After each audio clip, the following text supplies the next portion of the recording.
Sabi nga po, kapag ikay nakakabit lagi sa ating Panginoong Diyos, ikay laging sumasampalataya, nakikinig, nagdarasal, nananalangin, at ibig sabihin ay sumusunod sa pinag-uutos ng ating Panginoong Diyos, ikaw ay isang masugid na taga-sunod.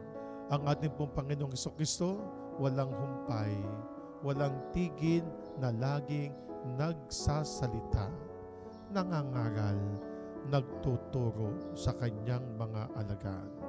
Ginagawa niya itong mga bihasa, ganun din po sa atin, kapag po tayo ay laging dumadalo ng misa, kapag po tayo laging gumagawa ng naaayon sa kalooban ng ating Panginoong Diyos, kapag po tayo ay gumagawa ng mabuti sa ating kapwa, at gayon din po lagi po tayong naglilinis ng ating pong sarili.